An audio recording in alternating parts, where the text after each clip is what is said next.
Hi, is now an okay time? I haven't done a story time in a minute, and there's a reason for that. Um, I have a lot to catch you guys up on. The context that you'll need for this story is that I didn't start dating until my 30s, and this year I met the most amazing man, whose code name is the Bear. In October, we've been dating ever since. And this is the story of our first Christmas together. So, things you need to know. I'm going on vacation literally tomorrow for 2 weeks. It's a trip that I could not afford, but my parents generously are basically my benefactors for accompanying them to go sailing in the British Virgin Islands. First for me, a pour. I just got nails done too. And I'm also on my period. This is the worst day. And I'm telling you both these because I just said goodbye to the Bear a little while ago after spending 2 straight weeks together. And I cried my eyes out and I just put my face back on. And now it's time to tell you what we've been up to for the last 2 weeks. I'm going to cry. This is going to be a long story. I took notes so I wouldn't forget because when I tell you I just had the loveliest holiday, fuck, I can do this. So, you know the name of the game. Go get a little snacky snack. Go pour yourself a cup of tea. Get a glass of wine. This is going to be a minute. This is going to be several minutes. This is a story in several parts. Okay? And the joy is in the details. I do not tell short stories. So, are you ready? And I am just so happy. So just know that even as I am snotty and... So let me catch you up. This is where we left off. All right. So the Bear had a work trip for 2 weeks. Okay. So he was away. I picked him up on December 20th. All right. You can catch that story time later. And so Christmas Eve rolls around. All right. And the last time we had a story time was I was waiting for him to come home after work. I had made him one of my specialty dishes, which is clam chowder. I make the most fantastic New England clam chowder, okay? If you ever have the opportunity to have dinner with me, this is one of the meals you should ask for, all right? So I asked the Bear, while he's at work that day, hey, you the game for clam chowder? I really want to make it. He's like, absolutely, let's do this. So he comes home, and when I tell you, my front door is right there. When I hear that door open, it is like...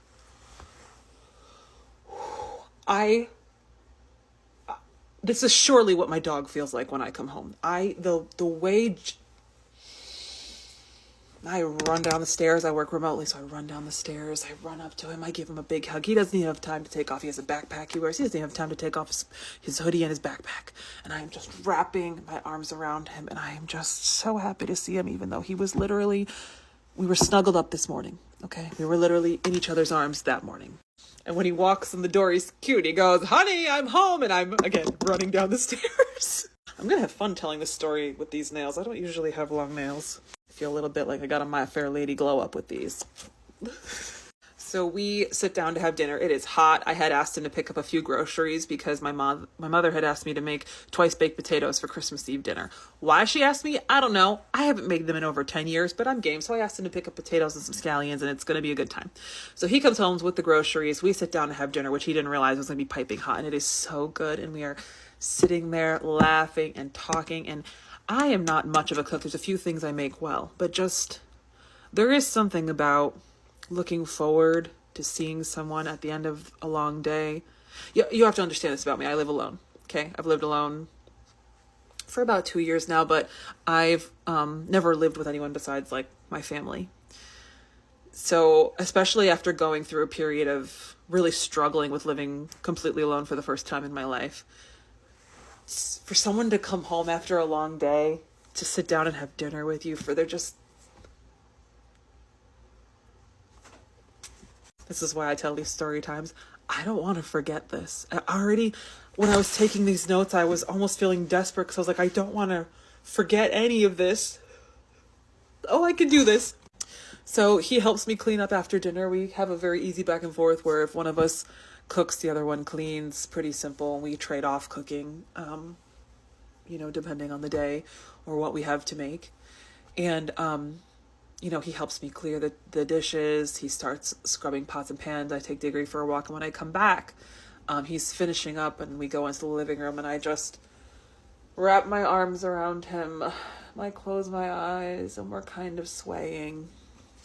Now, did we plan on spending Christmas together? Yes, but let me explain. Christmas Eve, my family usually goes to Mass. We're Catholic. And we have dinner at my sister's afterwards. That's a Christmas Eve tradition.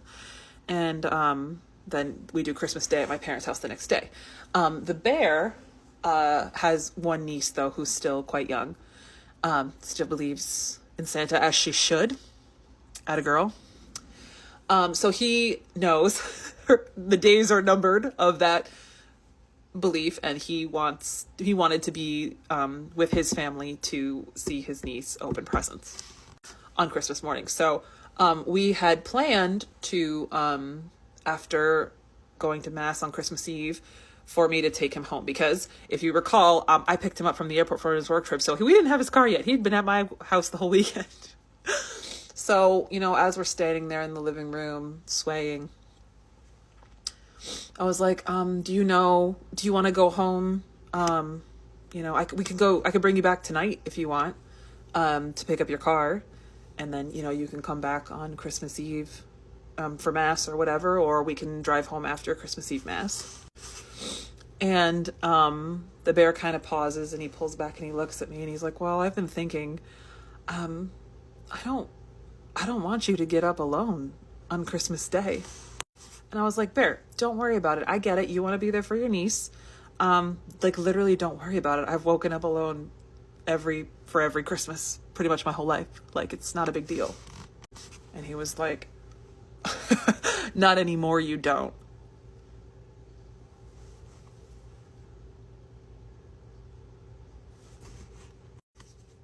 Not anymore, you don't. That was before me.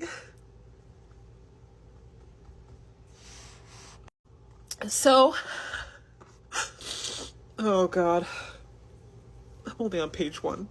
We decide we're gonna do Christmas Eve with my family still, and then on Christmas Day we're gonna get up early and drive to his niece's house to watch her open presents, and then we'll drive to my parents' house, so we'll spend all of Christmas together.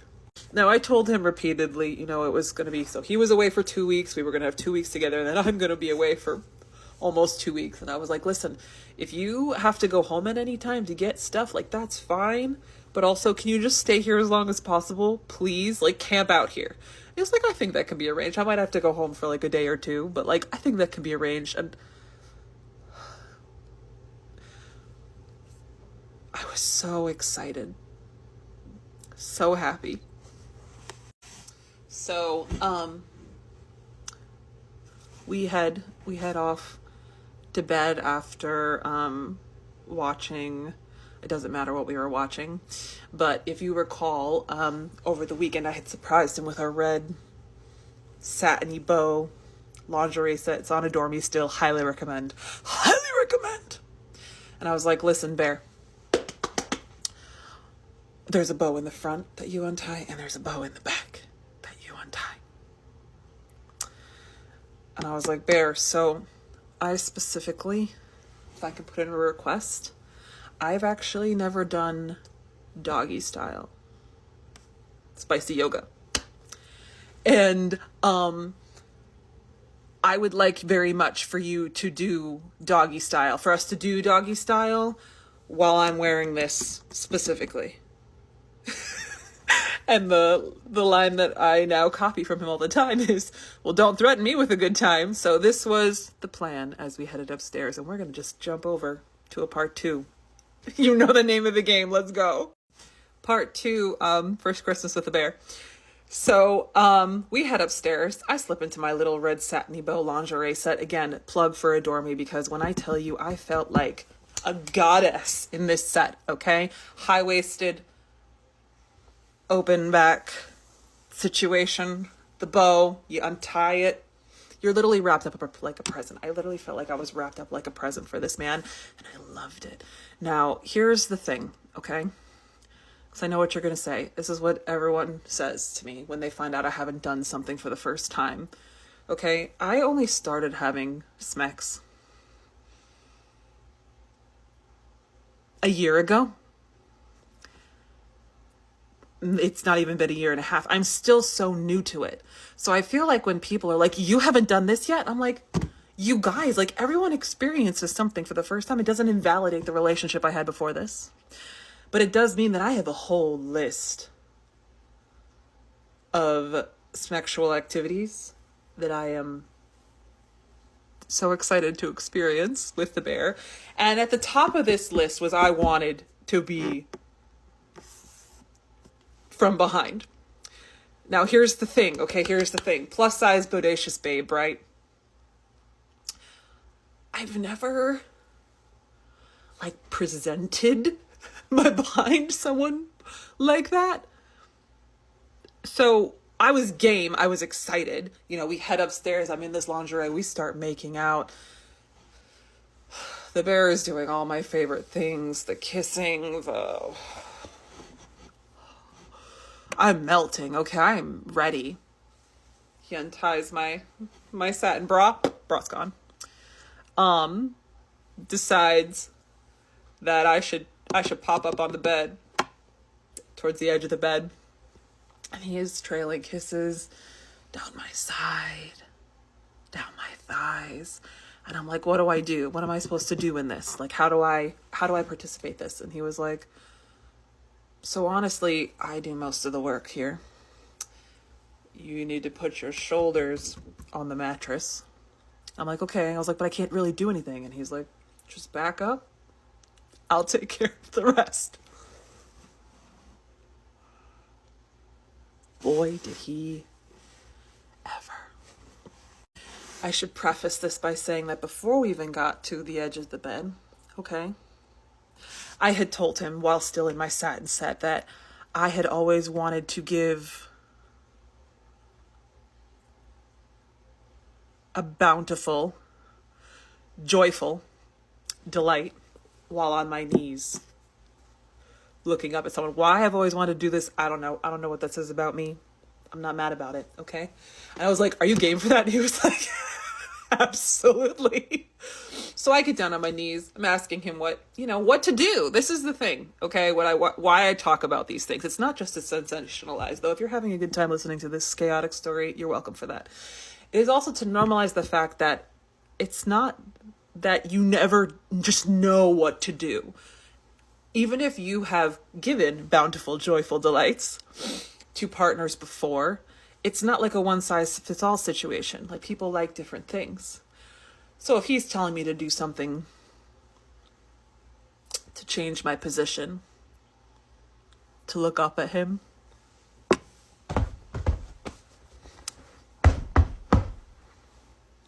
I am more than delighted to do so. Eventually, when I have to pause, because I gag a little bit, I bounce up. I'm so excited. And I was like, I'm so excited about this. Like, I feel so great about this. I've always wanted to do that. He was like, I can tell you're excited. You're doing a great job. And then I positioned myself on the bed. And then we went to town. And then he made sure I had a good time from behind. And there was just something about it. So if I recently just learned how to be a cowgirl, right? And that's all about, like, you are in control of that moment, right? And like pressure and speed, and it's very empowering. But there is also something about the loss of control, the letting go. Like, someone else, like, he had to drive that ship, right? Like, he was in charge. And there's something thrilling about that, okay? Thrilling. For us both. We did 3 rounds through the night. The man would rouse me and I was like, sure, yes. The answer is always yes. I am way too, well, the answer might not always be yes, but right now, my enthusiasm for physical intimacy is Yes. So as soon as I feel the sliding his arms down my back, when he starts to like slide down to my butt, I'm say less. Say less. I'm ready to go. Let's go. Three times. And then in the morning we did number 4. Who is she? I don't know who the hell she is, but she was having a marvelous time. A freaking marvelous time. Okay? From start to finish. And hearing him enjoying me, hearing myself enjoying myself. The cleanup afterward, the care to make sure I also had a good...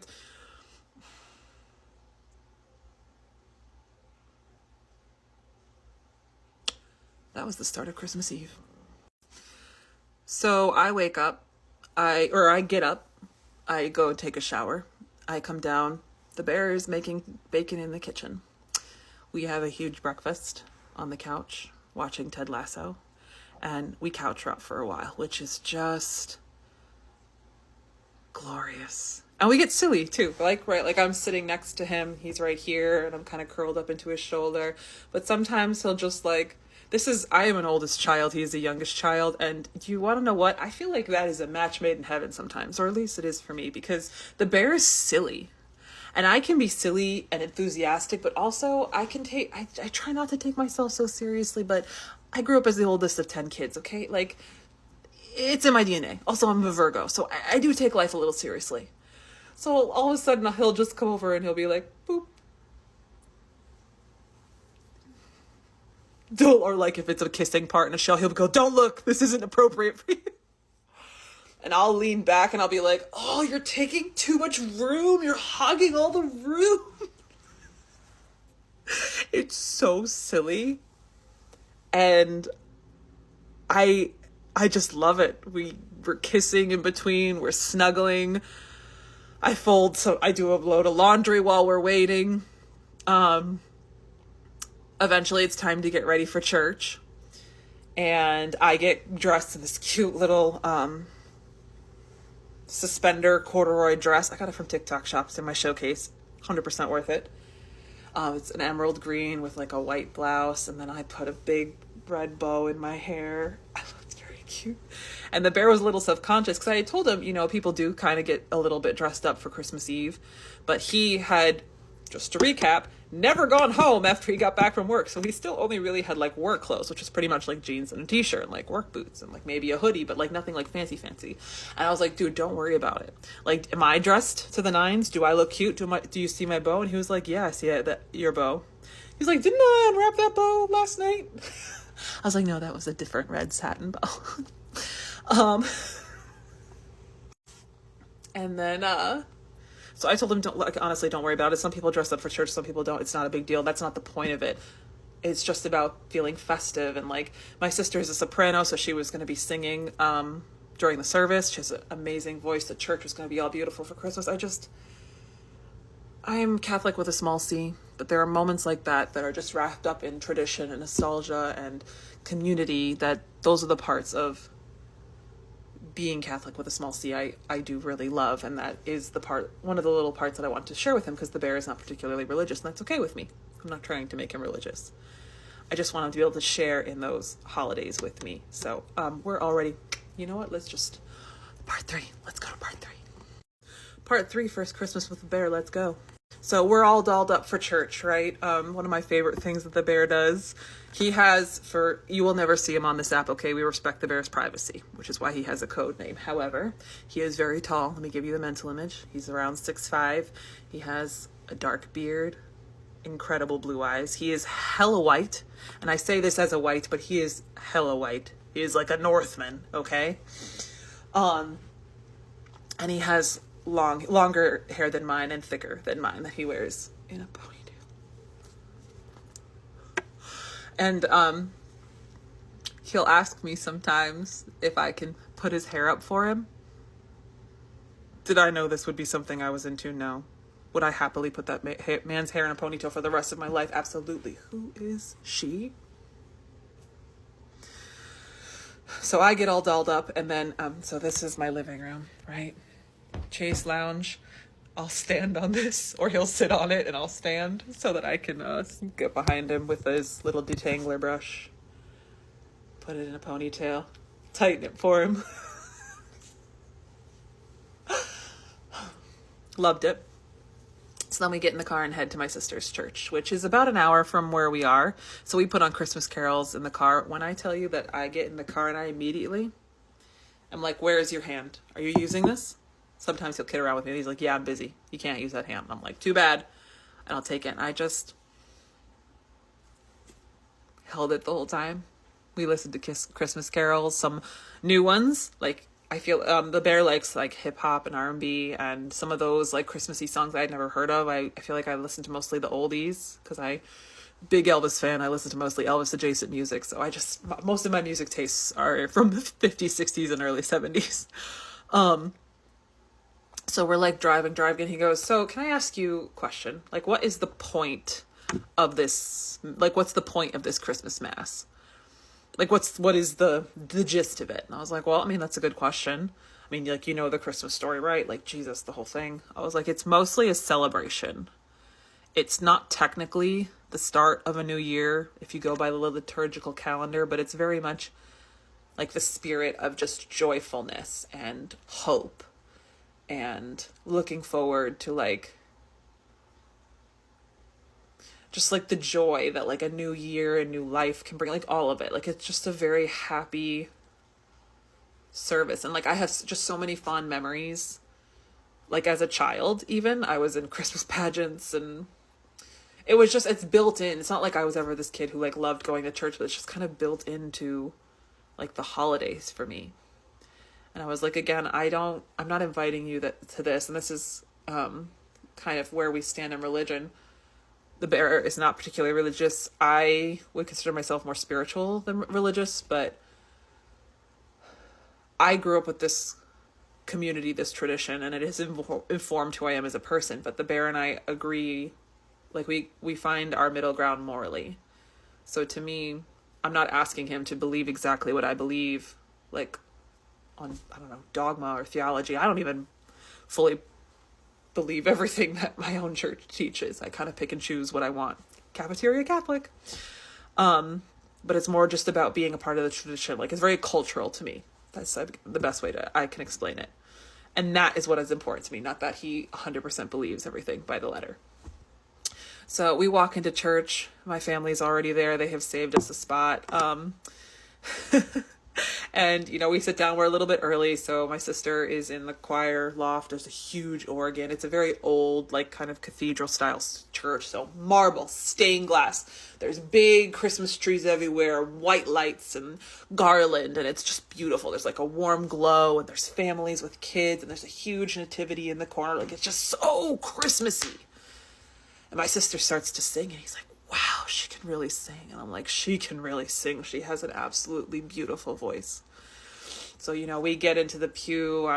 You know, not my whole family doesn't always go, but I'm commenting on what my mom's wearing, what my sister's wearing. My brother is there. My brother-in-law is there. My niece and nephews are there. My mom and I are always fighting over who's going to get to hold the nieces and nephews. They're 3 and 4 right now. So, like, it's a whole thing. The bear comes up, shakes my dad's hand. My niece and my nephews had not met the bear in person yet. So when I eventually lure my niece Cece over to come sit with me, and the bear is sitting right beside me, she's like looking up at him, and she's like, who is this? My auntie name is Owas, and she's like, who is this Owas? I was like, that's my boyfriend. That's my boyfriend. Which she thought was hilarious. And then she would kind of like steal side eyes. She's like this little cherubic, wild-haired, Cindy Lou Who kind of looking kid. She normally hates wearing dresses, but she was wearing a cute pink dress for Christmas, and so I'm sitting beside him, right? Sometimes I have my niece. Eventually, my mom steals her. Rude. And I've got my arm hooked through the bear's elbow, and I'm very content to just listen. I'm listening to my sister sing. I'm not really singing along. I'm following along with, you know, the different readings. And eventually we filled up one pew, and then my parents sat behind us in another. So eventually I feel from behind me a nudge with a hymnal. And I turn around, my mom's like, And I believe she wanted me to show the bear how to follow along so he wasn't lost. I very much felt like a chastised schoolgirl for a second. Took me back to like the 1 year I spent in Catholic school as a first grader. But, you know, I take the book. I close it. I keep it in my lap because I know she just wanted me to follow along and sing, but I just wanted to listen to my sister. But it cracked me up. Like it was like being a kid again, literally. Eventually there's a part where in mass you give each other like the gift of peace. So you shake hands with somebody, you know, maybe that you're not family with. Family members, at least mine, give hugs and kisses. And like at this point I turned to the bear and I was like, so we kiss on the cheek. And I was like, peace be with you. He's like, okay, peace be with you. And I was like, all right, now shake everyone else's hand around you and go from there. And I don't know, to just introduce somebody to that, for them to be a part of your life. Eventually it's time to walk up for the Eucharist. Now I told the bear to just sit here. Just sit here. Don't worry about it. You know, whatever. My parents, okay, see me tell him to stay there. My dad looks over at him. He's like, Bear, why don't you come up for a blessing? You know, they are folding him into the family. That's what I will say. They're folding him right into the family. They are treating him just like they would treat any of my other siblings. So after mass is over, we head over to my sister. She has made a delicious dinner. Okay, absolutely delicious. My brother-in-law just went hunting for the first time and shot his first deer. So we had fresh grilled venison and a smoked turkey and all the accoutrements. And there's Christmas cookies, and the kids are starting to warm up to the bear, and the bear is socializing, you know, with my brother, my brothers-in-law. My parents are asking questions, and it's just so warm and fun. And easy. Like he just fit into place. Like what have I been doing all this time without him? Hell if I know. Don't know. Loved having him there. We eventually head on home, and I am not used to the novelty of someone driving me to do anything. I've been driving myself. The second I got my license when I was 16, okay, oldest of 10, I was driving all of my siblings everywhere, okay? Everywhere. I don't even ask when I get together with my siblings if anyone else is going to drive. I just drive. It is like assumed that I will drive, okay? Even nobody fights me on that. So to get in the car and to be just driven home, to get back and to collapse into bed and we don't just like sleep side by side, okay? We are entwined the whole night. He rolls over and turns away from me. I'm the big spoon. I roll over. He immediately pulls me into his chest, and he sleeps with his arm right on my stomach. If he's laying flat, my head is on his chest. It is, I think, my favorite thing in this world. Let's jump to part 4. Part 4, Christmas with a Bear. Let's go. We fall right asleep when I get home. And I will say the first few nights, so the bear up until this point has stayed over for like a weekend, okay? Or like a night. This has now been 4 or 5 days now. And initially I did have a little bit of trouble getting used to everything about sleeping with someone. I mean, literally just sleeping. The sensation of being pressed up against someone. I normally sleep in like a pillow nest. I put 2 pillows on either side. So there's like that. There's the temperature difference. The bear is like a furnace, okay? If he's not sleeping with me, I go to sleep with like a robe on because I keep my house frigid. I don't know. Leftover trauma from childhood. Now it stays with me.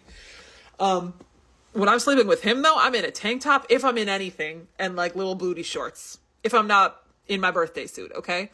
Pressed right up against him. I snore, which I don't know. I would never hear myself snoring, right? He snores. Getting used to sleeping next to someone who snores, that's like a whole thing. Literally the first few nights of this 2-week stay, I went out and I bought loop earbuds, okay?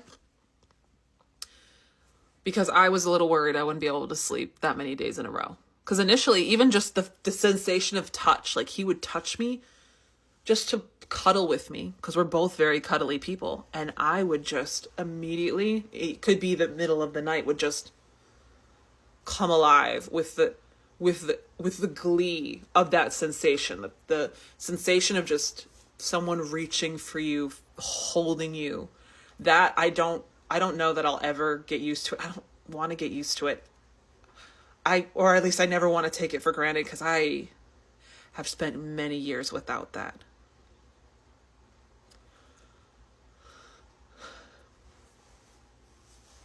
So anyway, we wake up for Christmas morning. We get up a little bit early with the goal of eating some breakfast before we go. And we're curled. Our alarms go off. It's like, I don't know, 6:30, 7 o'clock. Bless his niece. We were just told to be there by 9. And he lives about an hour away from me. Wow.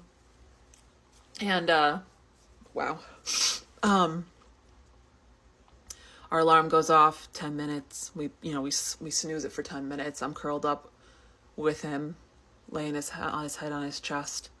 And we're both like, trying to work through, are we getting up right now? Are we getting up right now?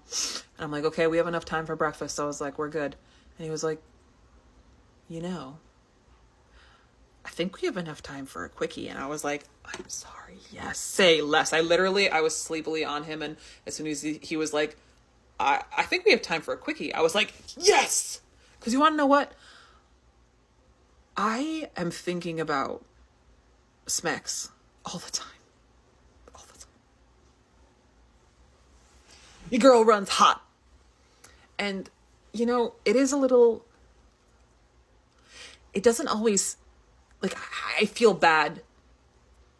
The bear has never given me a reason to feel bad, but I feel bad always wanting that from him, because I absolutely enjoy just other forms of physical intimacy, cuddling, snuggling, all of it. But if you ask me if I want to go to Pound Town on Christmas morning, absolutely. Had we ever had a quickie before? No. We luxuriate, okay? We luxuriate. When we are having a together time, it is like an hour or 2 long event, okay? All the favorite things are happening. But there is something to morning energy. And knowing that you need to be somewhere, it's very exciting. It's very feral. Merry feral tidings to us all. It was delightful. Delightful. Wonderful way to start Christmas morning. So, I, again, get dressed. I shower. I'm like, looking cute. I'm wearing these flared crushed velvet pants, and I have a Grinch sweatshirt on. It says, "That's it, I'm not going," with the Jim Carrey Grinch on it. I come down, the bear is already cooking scrapple, which if you don't know what it is, it's kind of an acquired taste, but I introduced the bear to it, and I eat it a lot, pretty much only during the holiday season, and that's it, and that's probably for the best. But I come down and he's already making it. So we hurry up and eat real quick. I finish like just the last bits of getting ready. It's very quick, right? It's very quick. When I come back down, the bear has shoveled the driveway. He has uncovered the car. I lock the door, I get in, he has turned on my heated seat, and I sit down and I look at him and I'm like, did you turn on my heated seat? He's like, yeah, you wanted a heated seat, right? And I was like, yeah. And you might be thinking, Laura, what's the big deal? I'll tell you what the big deal is. When you have lived your life alone, even if you have friends, even if you have family members, okay? Even when people love you and cherish you, you don't necessarily, or at least I haven't, have people just notice that you like something and just do it for you without they anticipate your need and they just do it. I didn't ask for him to make breakfast. I didn't ask for the driveway to be shoveled. I didn't ask for him to turn on my seat, but him just knowing that those things needed to be done and then doing them specifically for me, like,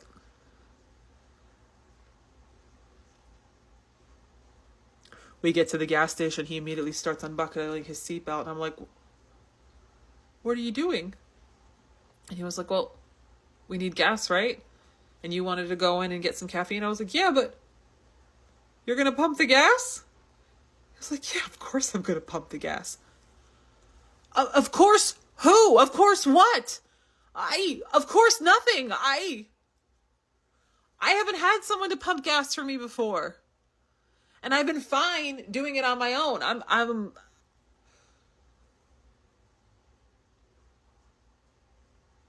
It's different having someone wanting to take care of you and just doing those things. It's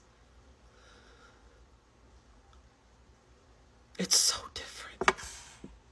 We get to his niece's house, and she's so excited for us to be there, and I cannot believe she didn't open her presents yet. She's just a little bundle of joy.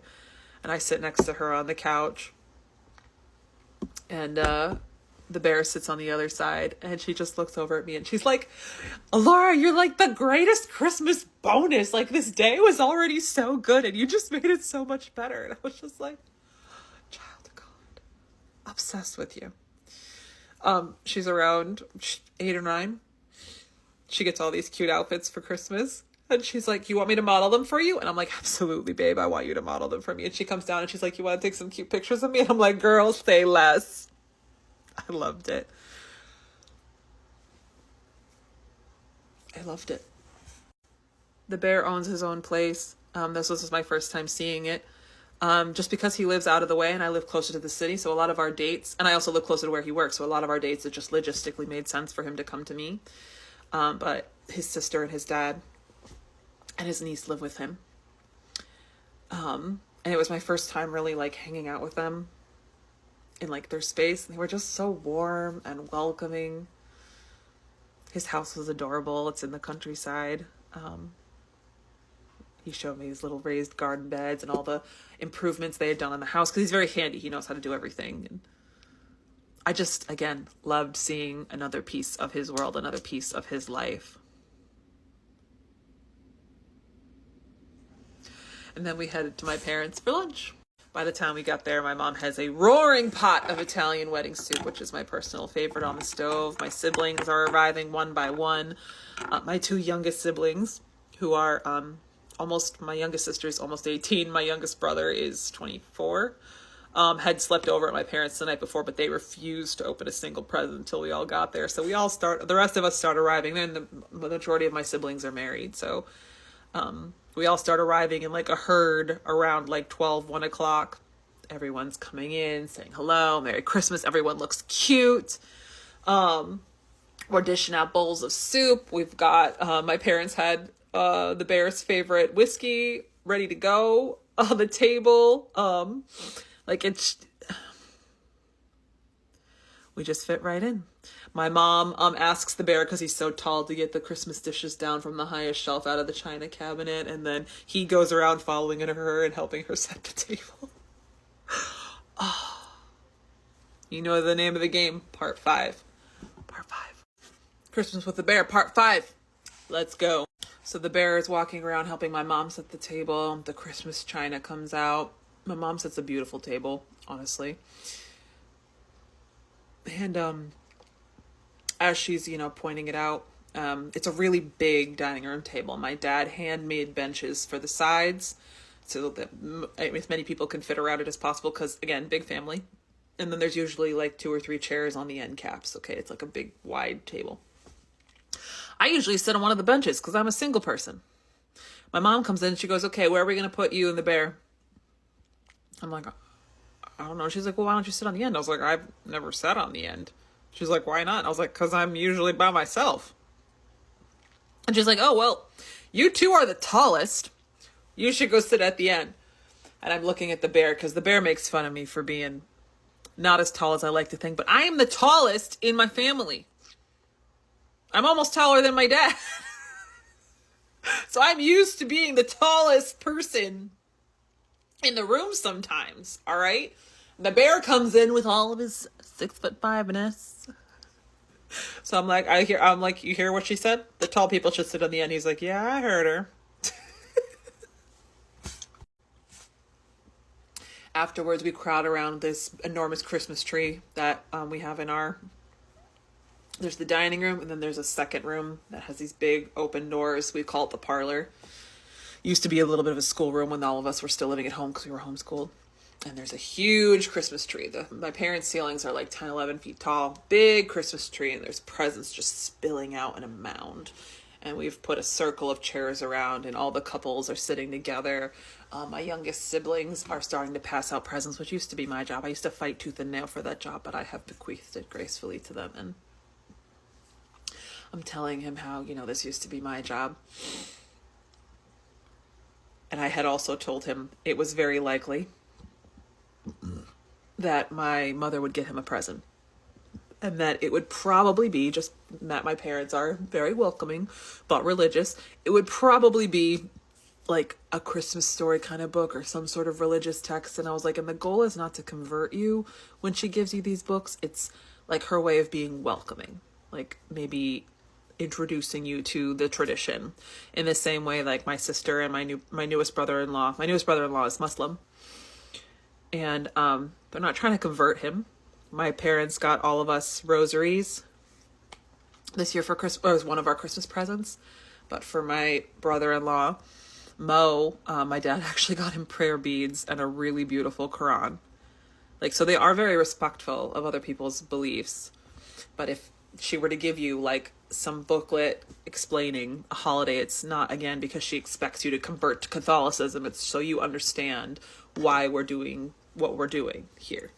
So I give him this speech coming over in the car, right? I was like, don't take it personally. Again, not trying to like evangelize you. All right. This is just a situation. So we start to get a little mound of presents, and a few have his name on it. And I'm like, here you go. And he starts to open them. The first one is a little box full of all different little shots of whiskey because he loves whiskey. Another one is a mug set with Kahlua, and my mom had put like for date night on it.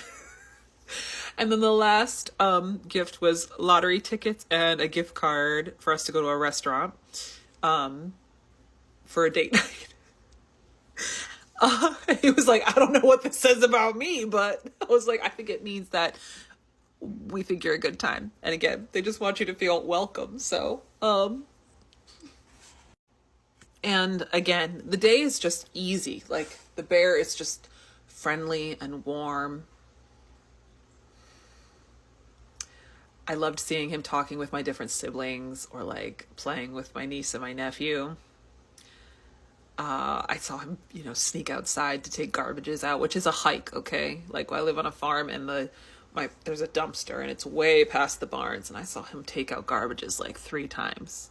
I never asked him to do that. I just, like, he sees a need and fills it. Right.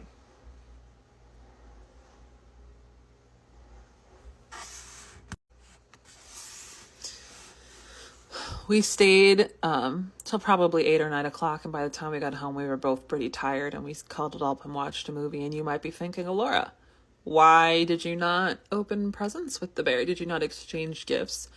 We fully intended to. I had a pile of gifts wrapped under the tree for the bear, and the bear knew that I love presents, but also please remember that the bear was traveling for the majority of December, okay? And he was with me the days leading up to Christmas, for the most part. So he just hadn't had a chance to go shopping yet. We had been to Christmas events at his family's and friends' houses, at my houses, and then we were both working, so it just hadn't happened. So I wasn't worried about it, because the longer Christmas can be extended, the better. So I was like, listen, I'm leaving, a couple days after New Year's. I'm leaving on the 5th. If we could just exchange presents before then, I'm Gucci. I don't care what day it is. And he was like, okay, like, bet. But we get home, we snuggle up. The joy in my body, spending a holiday with him, so happy. And you have to understand, I spent this year piecing myself back together. I went through my first breakup around February, and I was just shattered by. And, when I met him, I I was trying to just like get back on the horse, okay? Like when I put myself on the dating apps this time around, I was just trying to rip the band-aid off of trying again. I didn't expect to meet someone nice. I didn't expect to fall in love. I didn't expect to know with such certainty that this is just my first Christmas with him. And life happens. I could be wrong about that. But like to just see like your whole life opening up in front of you with someone and being so excited. I didn't know it could feel like that. Like that you could be so sure and that someone could fit together.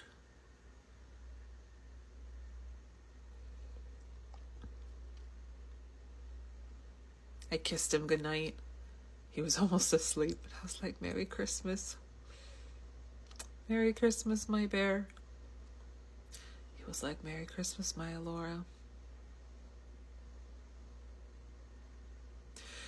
He'd been joking with me that, you know, he hadn't got me presents yet because I'm the gift. That's what he kept telling me. I'm your gift. And I was like, this first Christmas, yeah, you could almost get a pass for that, except for the fact that presents, I love presents. But also more seriously, yes, he fucking is a gift.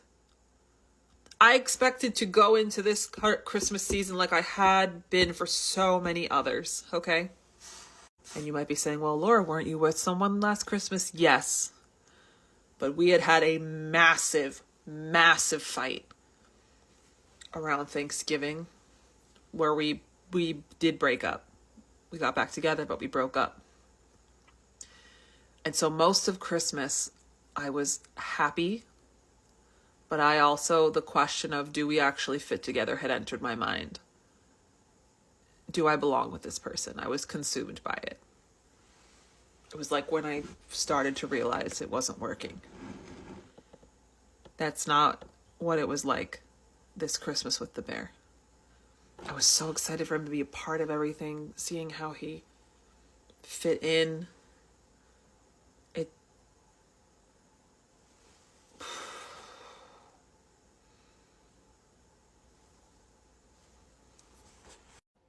I was just so happy. So because Christmas, right, was a Wednesday, that meant Thursday and Friday, he had to work. His job was shut down for the week between Christmas and New Year's, but I had to work. Did I want to get up for work the next day? Absolutely not. Did sneaking in a little quickie before I got up motivate me to move on with my day? You bet your bottom dollar it did. Did not know this would be so much fun. Let's jump to part 6. Yeah, part 6. We're only halfway through the week. Let's go. Christmas with Bear part 6. Okay? Part 6. So I get up. I work from home, so I work remotely. We sneak in a little morning zesty time. Never mad about it. Literally, the joy I feel when I get that little good morning nudge. Who is she? There is absolutely everything to do with me having like a high sex drive, right? Like your girl is on fire all the time, but when you know you are desired by someone else, that also just adds a little sprinkle of, oh, I hope for all of you, you get to experience this once in your life, just being desired in a way that makes you feel respected, safe, loved, and cherished. Because that is how I feel.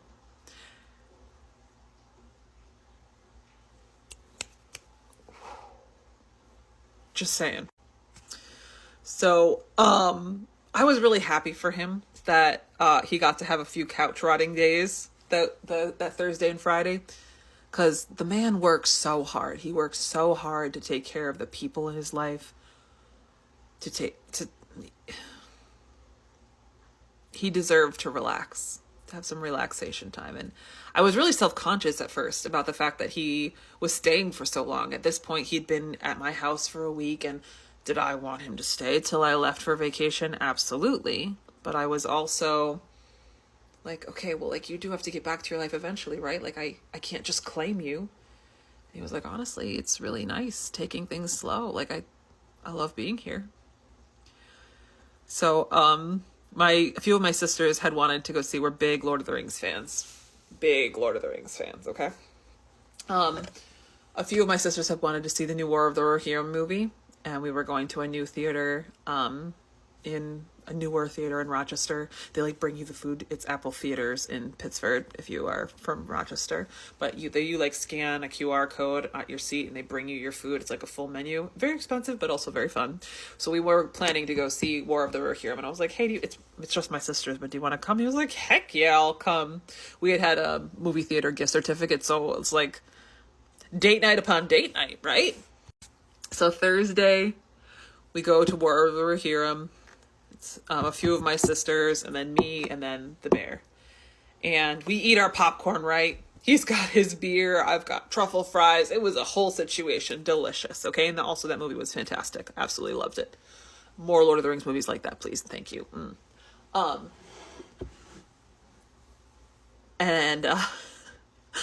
I had a I Am No Man sweatshirt on that my sister designed. She has like a fantasy merch shop. I had done like a little braid in my hair and had like little cute ear cuffs on, and I had these mixed media leggings. Like they were faux leather and they had this kind of like ribbed material on them too, and cute little Chelsea black boots that I treated to myself for Christmas. And I'm mentioning this to you because once we finished eating, I leaned over, snugged up against him, and I had my knee kind of up and he was resting his hand on my knee. Okay. And we're watching the movie. And he's just here. He's not even thinking about it. And all of a sudden, he has really big hands, right? He just shifts them. He just shifts them maybe to here. Whoosh. I leaned over to him and I was like, after a few minutes, because I was enjoying myself, and I was like, sir, I'm gonna need you to know there's a lot of power in that gesture, and I am soaking right now. He just looked at me. He was like, are you serious? I was like, I'm so serious.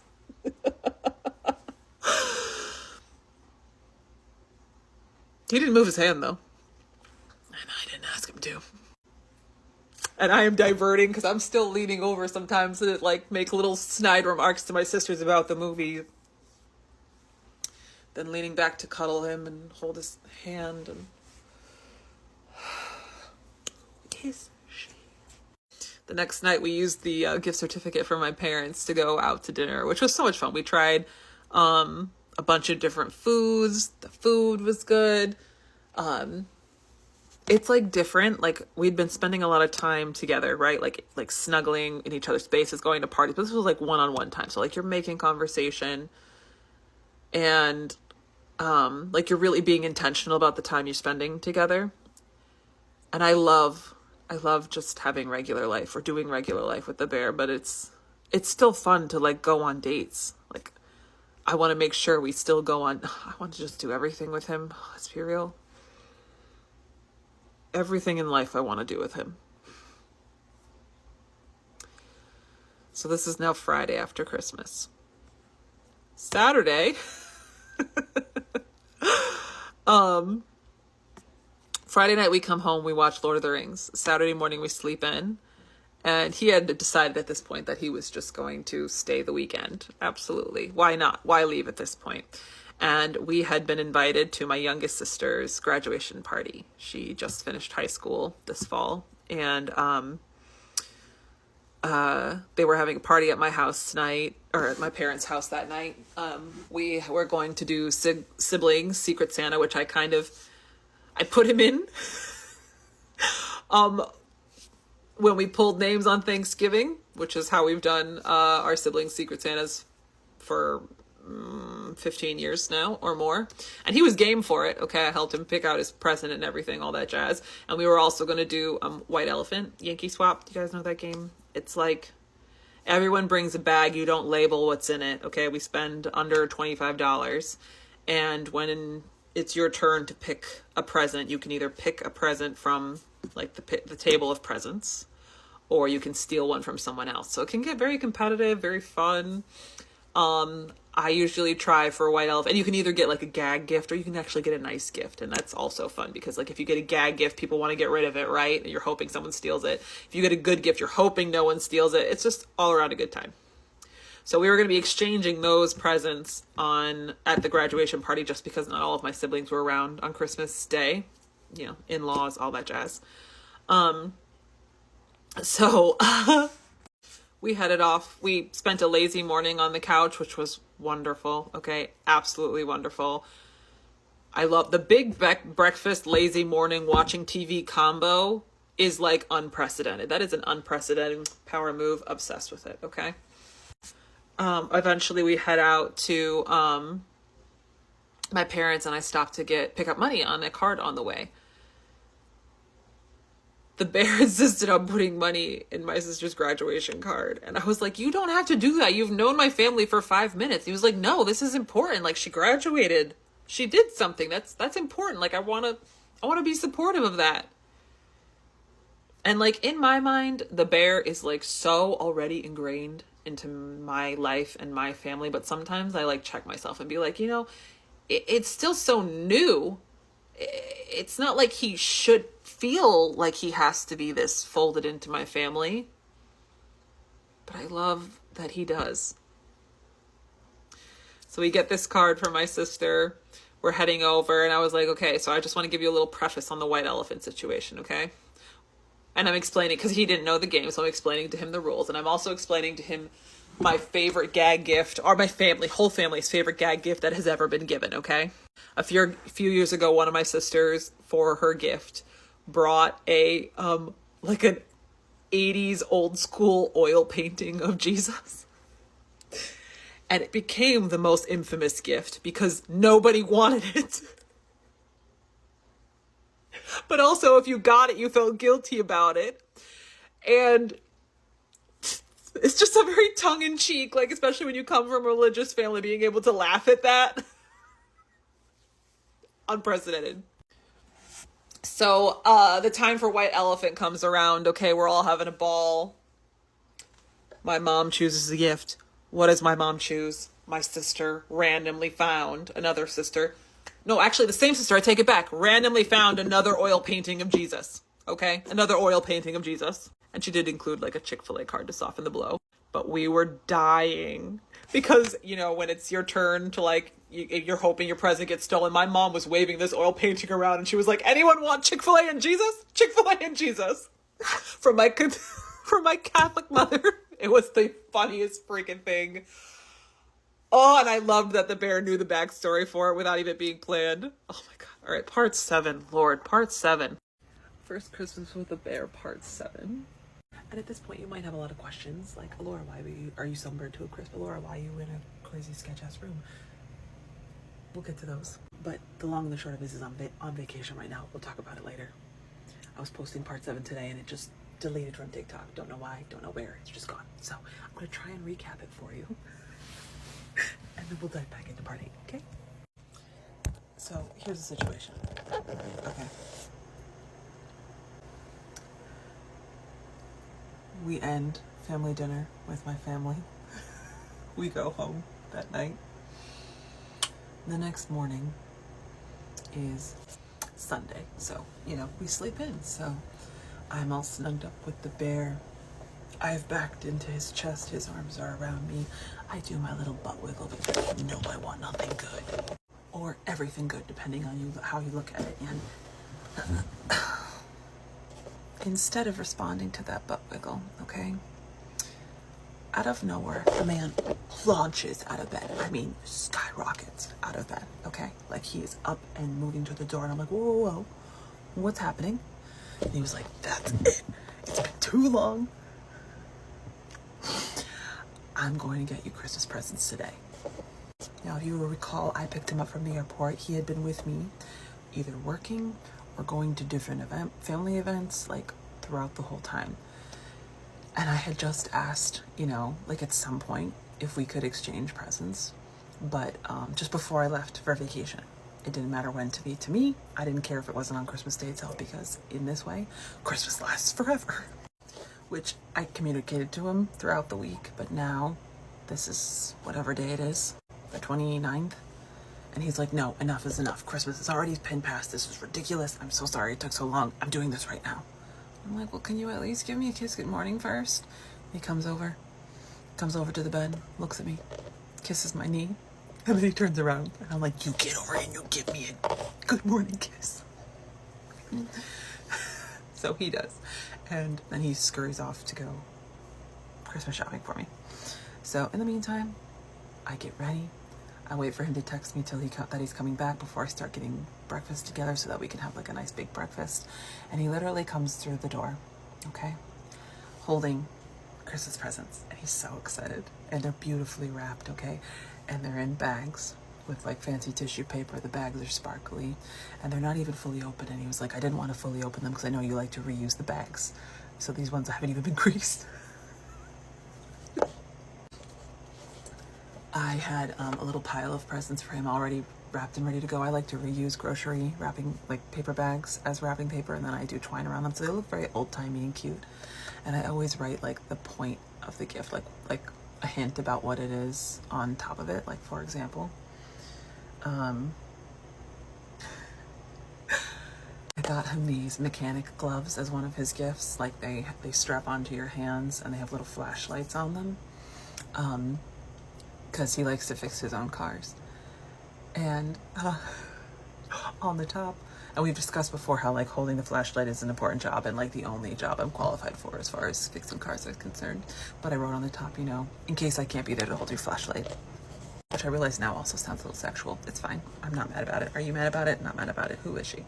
So we go back and forth, getting gifts for each other. He got me a book to read on vacation because I had mentioned that I wanted to learn more about Ahsoka's backstory before I watched the show with him. I got him a book for a topic he wanted to study. He got me a soundbar for the TV because I had talked about how the volume was so low, and I loved that he paid attention to the things that I like wanted and needed. I got him a whiskey glass, and on the bottom it says, Bear. Thanks for all O's. Keep that shit up. Love, Alora. I got him hiking boots, and on the outside I wrote, so you can keep up with me for all our future adventures. I had mentioned that I love, I'm a big Elvis fan, and I listen to a lot of Elvis on vinyl, but I don't have any other music on vinyl, and I would love to like make that collection happen, like just a larger record collection. And he got me Wicked on vinyl, which was very exciting. Just, you know, just some examples. But the thing I wanted the most, and this is what I told him, I was like, I love presents, but presents to me are not necessarily about like, you don't need to spend all the money in the world for a present to be a good present. It's about like the thoughtfulness behind it, like you paying attention to what somebody likes or needs and getting for them. I feel like that's what makes a good present. So that doesn't have to be expensive for it to be thoughtful. And the one thing I wanted from him the most was a notebook that he signed, because I knew while I was on vacation I'd be doing writing, and I would love to be thinking of him while I was doing that. He was like, I got it because it was yellow, but also because you're a Hufflepuff. He is also a Hufflepuff. He got me matching pens to go with it too. And then he signed the inside for me, which is perfect. And then I told him I wanted one more thing. And we'll jump to part 8 for that and let Alora, cutesy Alora in front of her Christmas tree, pick up the rest of the story. And I'll tell you more about my trip later. Christmas with the Bear, part 8. Let's go. When I told the bear what I wanted for Christmas, I also told him that if he had the opportunity to love me for my whole life, I would like a slow dance on Christmas every year. So while we finish opening presents and I stand up and I take his hands and I'm like, slow dance? He was like, okay, absolutely, yes. What are we going to slow dance to? And I open my phone and I'm just trying to find something quickly. I didn't want it to be a Christmas song. I wanted it to be a song that I would always remember.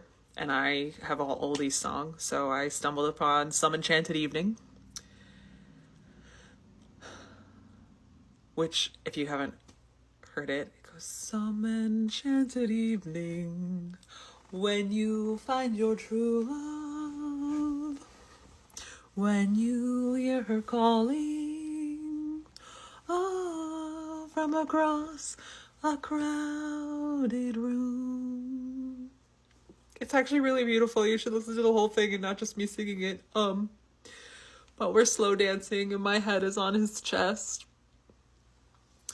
And I kind of have my arms just wrapped around him and I pull away kind of cheekily and I raise my arm up and I'm like, twirl me, like spin me. So he spins me and then he takes me behind the back and he starts to dip me. He's like, well, if we're going to spin, I got to do a dip. And I was like, oh my God, I don't know if I can do a dip. And he was like, you got to kick your leg up, kick your leg. And I was like, you can't drop me. He was like, I'm not going to drop you, Allura, but if we're going to do a proper dip, you got to kick your leg up. So eventually, like giggling, I was like, and then we finished like hand on waist, him holding my hand, giggling wildly the whole time.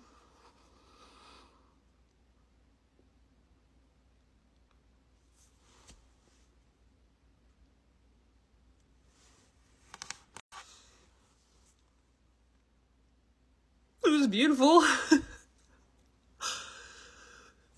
That was Sunday. On Monday, I had to work. He had Monday and Tuesday off.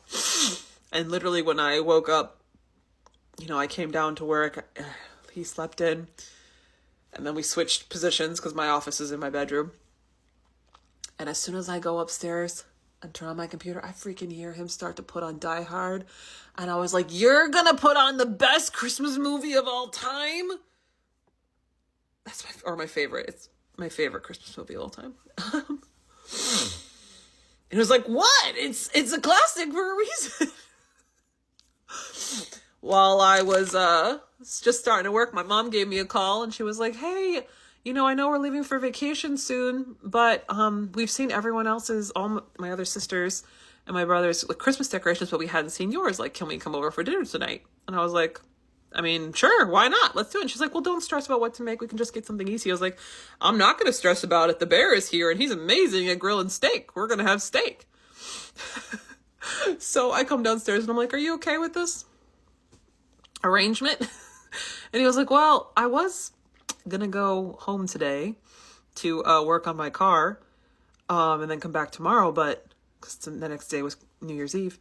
And he was like, but no, this is fine. And I was like, immediately the way my whole face fell, because I then felt like I was taking advantage. I was like, oh, frick, no, no, we can do that. We can absolutely do that. He was like, Allura, it's okay.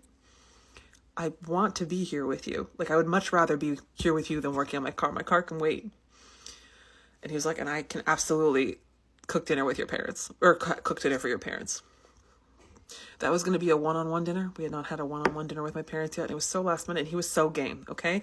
Also that day, my very best friend in the world had a little baby boy, just a couple weeks ago. And I hadn't been able to go over and see her yet, meet the baby, but she had invited me over on my lunch, to come meet him real quick. Cause it was the only time that we both had a spot before I left. So I meet my best friend's newest little cherub, who is the sweetest little thing. And I come back and the bear is not only doing the dishes, he's also putting the dishes away. And I walk in the door and I was like, are you, he does dishes all the time, but he was unloading the dishwasher. I was like, are you cleaning? He was like, yeah, I just don't know where everything really goes. I just was standing there in the doorway. Just, again, it absolutely shakes me to my core when when he sees something that I need and just does it. Like, he knew my parents were coming over. He knew he would have to tidy up a little bit. So he had gone around and fixed the pillows, put the throw blanket back. He was putting the dishes away. I had picked up the steaks to make for dinner that night. And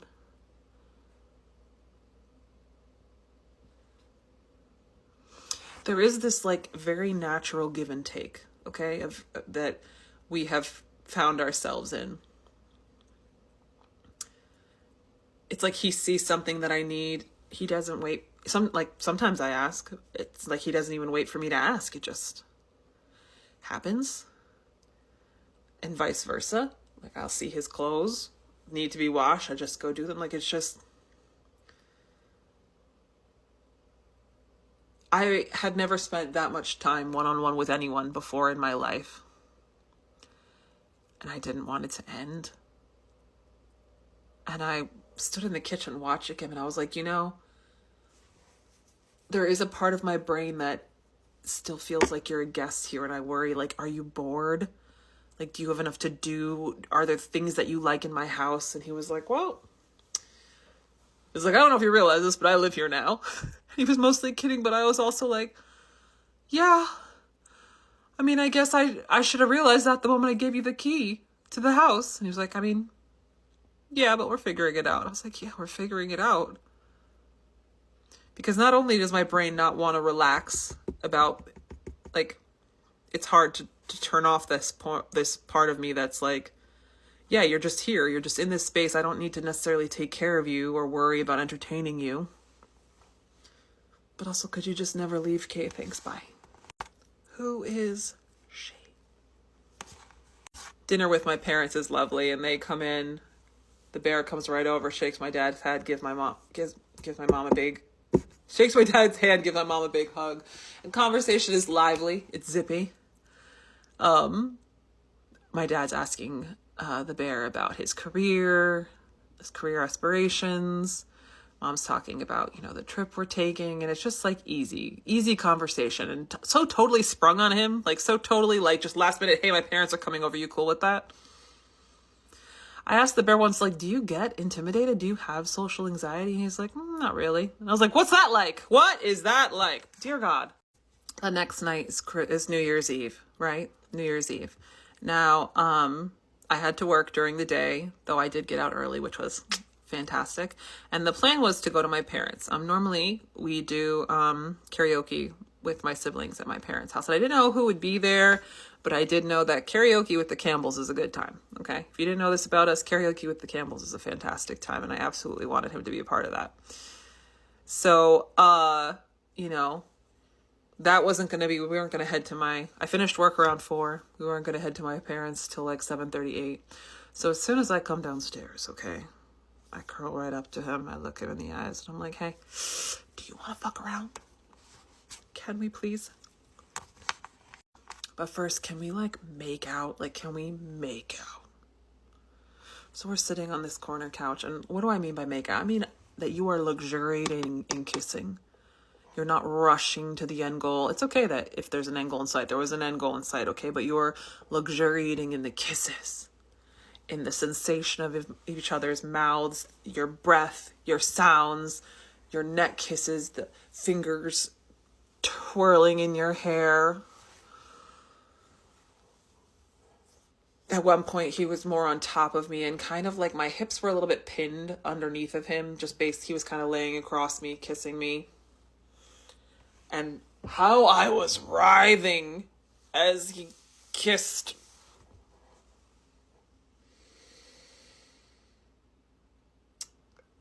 Do not skip your makeout sessions, my friends. Do not skip your makeout sessions. Let's jump to part 9. Christmas with the Bear, part 9. Let's go. Do I even know how to count? So we are on the couch. We are making out. His hands are trailing up my chest. They start to lift up my shirt. I am all in this to win this, okay? All in it to win it. And I look at him and I'm like, do we even need to go upstairs? Can we just do this right here? He was like, say less.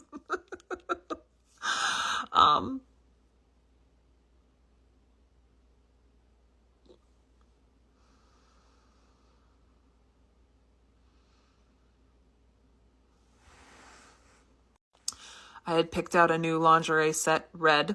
It's Christmas time. Lacy. And I ran upstairs to change into it, came back down in it. We start kissing in it again. I'm like, do I leave this? Do you want me to leave this on? He was like, the bear has told me on multiple occasions that he loves my little lingerie sets and he loves me even better without them on. However, there is just something about being wrapped up in a present that is just so empowering. I actually sometimes feel more self-conscious in lingerie than without it. And that's different for me. Cause in some ways it's lingerie, it's you're dressing up for the occasion, right? But when the bear and I are together, the comfort, like when we are done,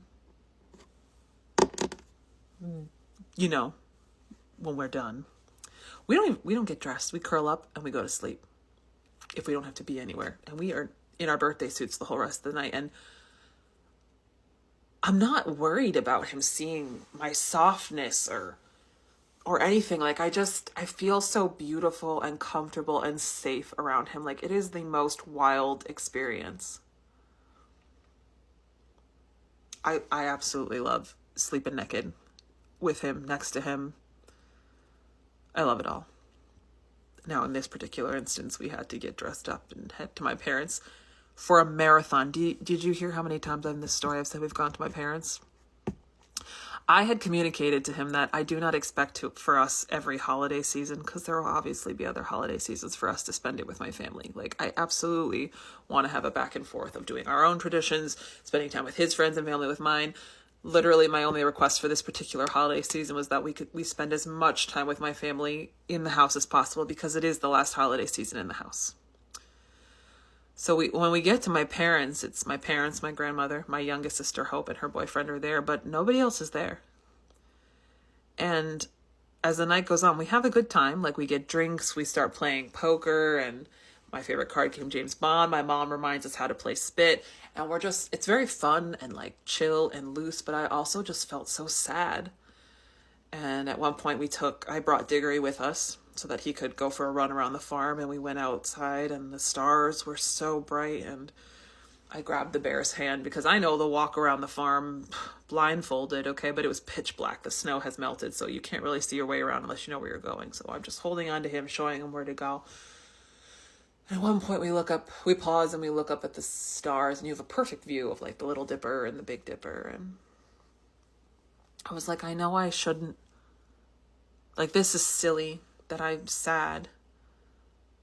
And I know it's silly because you just came to so many family events, but I'm sad that you're not going to get to experience like the craziness that is New Year's Eve with my family. Like, it's like, I just want you to experience it all. Like, I want you to see, it's like, I want you to just be a part of it. And he was like, well, honestly, like I did see that in action at the wedding. And I was like, you're right.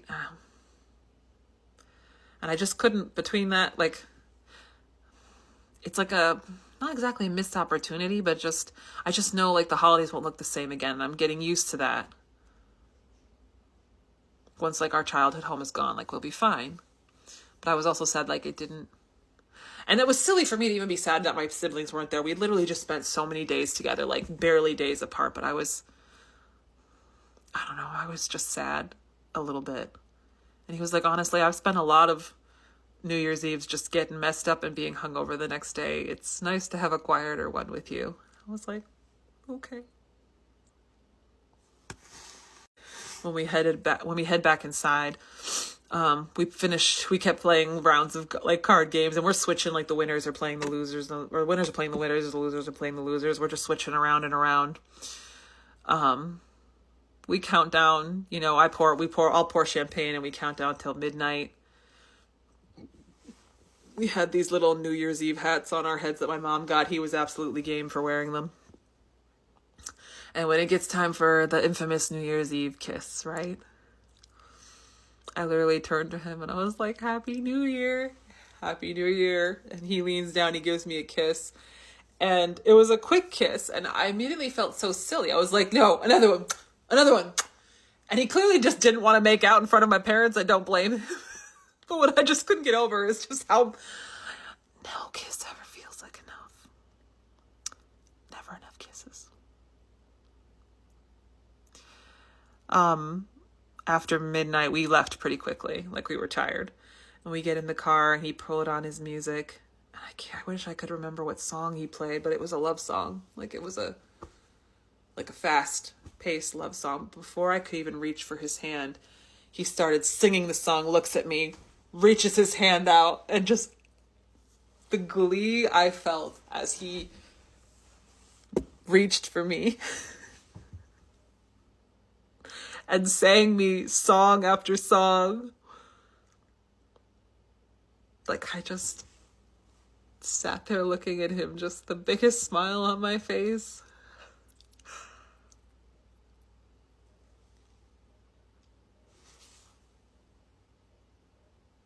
I am honestly so happy.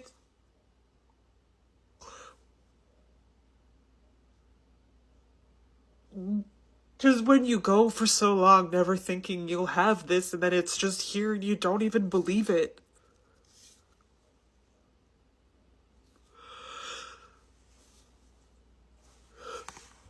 When we get home, I thought we were going to bed, and he was like, the night is young. Like, let's watch something. So we watched some episodes of The Acolyte. We love everything to do with space and Star Wars, and I hadn't seen that one yet. He had. It was very good. I don't know if it's... I feel like I'm always full of feelings all the time right now.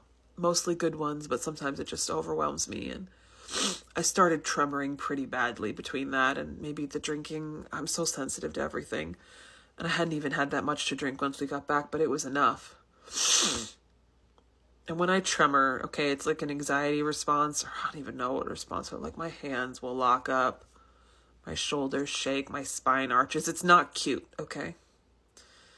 My head will twitch, and I get into bed, and I was like, I'm so sorry, these are going to be bad for a while. I don't even know what's wrong. He was like, I don't want you to worry about what's wrong. And he just pulled me to his chest and rubbed my back rubbed my back throughout the whole night. Anytime he felt my hands lock up, he would grab it, pull it to his chest, and just hold it. And breathe in and out so that I could follow him. It's such a vulnerable state to be in, and something he had seen before, but I don't always know when it's coming, and I don't always know the reason, so it's hard to like calm down when you don't even know the reason that you're anxious in the first place. We wake up around noon the next day with the full intention of couch rotting, okay? We chose Indiana Jones as our couch rot of the day, and I turned to him when we came downstairs at one point, and I was like, listen, I know I'm just always like hot to go, basically, but if you could just ask me at some point, if you could just initiate zesty activities later, it would mean a lot to me. And he does initiate sometimes, okay? It's just always here. It's always here for me. And the bear matches me. The bear keeps up, okay? But I don't even give him the chance to ask the questions sometimes. I'm just ready to go. And I ask him first. So we snuggle up. We watch Indiana Jones. And then I start to feel all the feelings. Part 10. Christmas with the Bear, Part 10.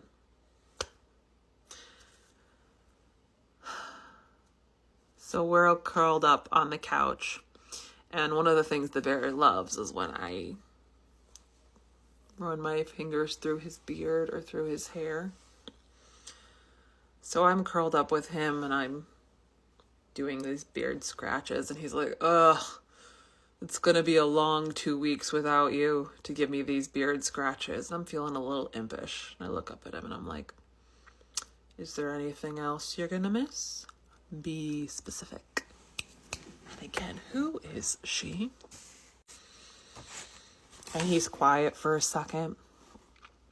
And I look up at him.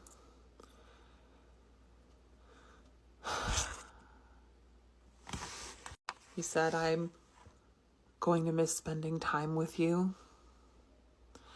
I'm going to miss waking up beside you and seeing your beautiful face every day.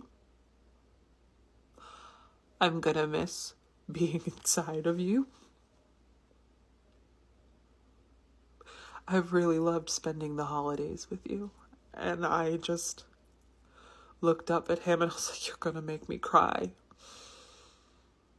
He said, I have loved being with you every day, and I am going to miss that.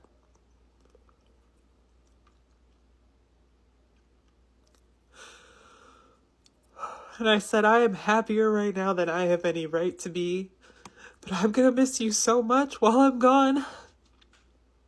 And I obviously cried. And I'm already in my feels, right? And we're starting to go into Indiana Jones, The Last Crusade, and the bear has not asked me yet if I want to fuck around.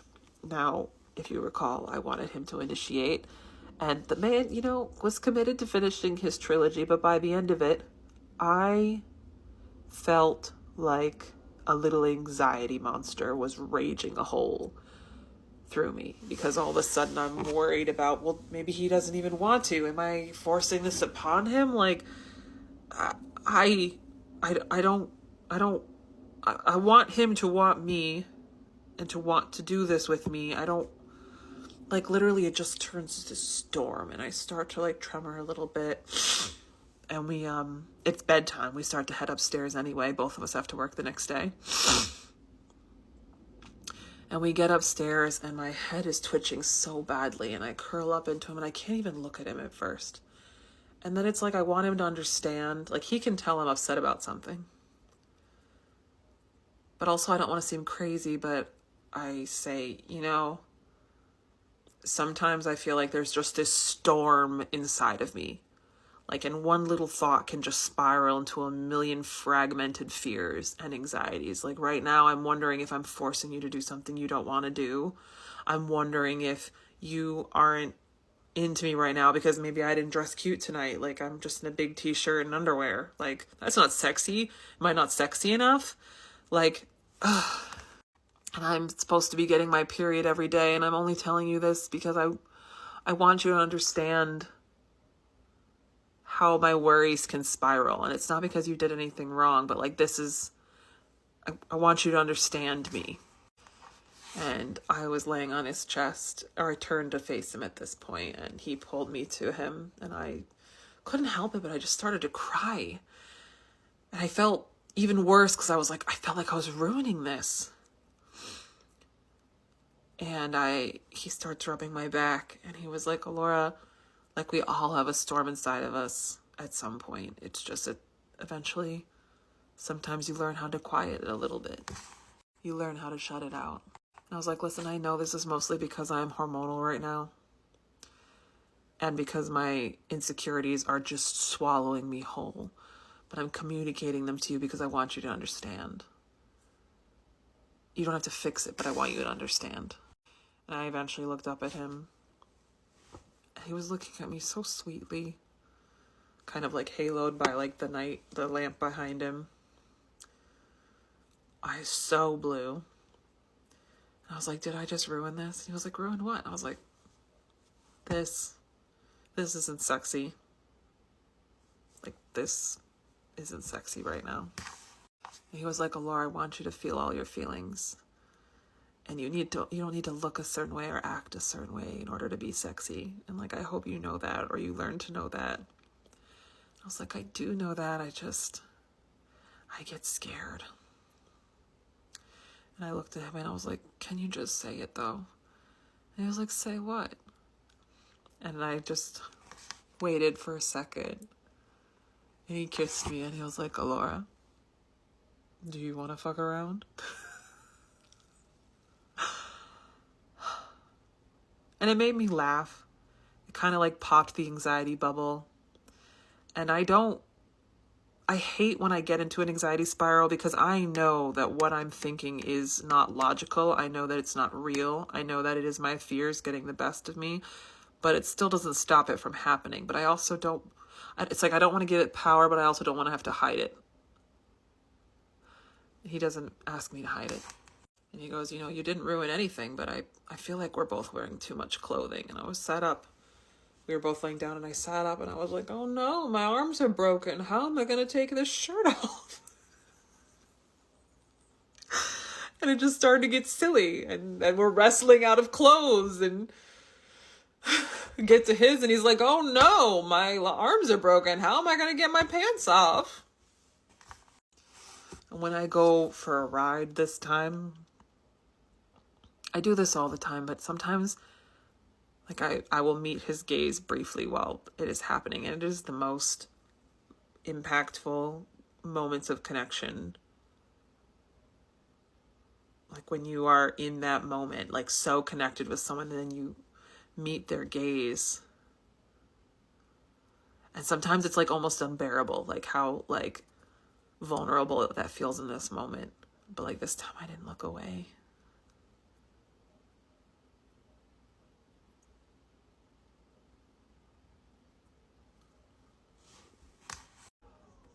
And it all just felt like this like preview of our life together. And I just couldn't believe how thoughtful he was. He noticed I was out of lemonade. He brought me home lemonade. He wanted me to try out my record player, so he plugged it in and set it up. He didn't even mention it. He just did it. Turning on the heated seat, pumping my gas, doing the dishes, like just seeing things that need to be done for me. I don't even think to ask for them. Having dinner together every night and the breakfast and the couch rotting and waking up beside him and falling asleep together every night. Like I just never wanted it to end. Like feeling silly and loved and cherished, like pulling me close to him at night when I woke up with period cramps yesterday that were horrendous, like snuggling up with him and him just pressing the heating pad to my stomach because he knows it makes me feel better. Like this morning we got up early so we could have breakfast together, and I knew I was going to be emotional today because he was leaving after we just spent these amazing 2 weeks together, and then I'm leaving tomorrow and we'll be apart. I was already crying by the time he got home tonight, and I had invited his family over for dinner.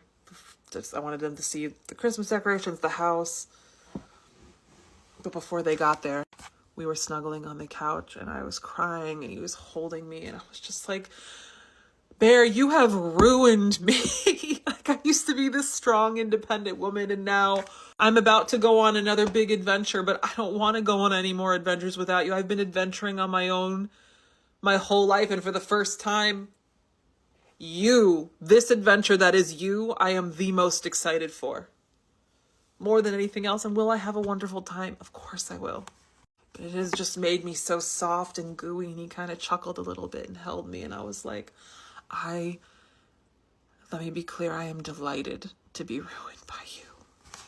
We had a lovely dinner with his family, and they went out to the car so that we could say goodbye at the end. And he's holding me and I'm crying and he's rubbing my back and he's like, you're gonna have so much fun. You're gonna send me all the pictures. And we pulled back for a second to look at each other. At the same exact time, we were like, I love you. And we were like, And I'm leaving tomorrow, and I can't wait to show you guys that trip. I haven't been on a big trip in a long time, but it's the first time that I just can't wait to be coming back, to get back to it.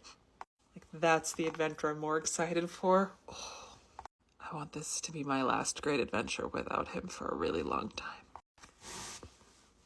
Merry Christmas.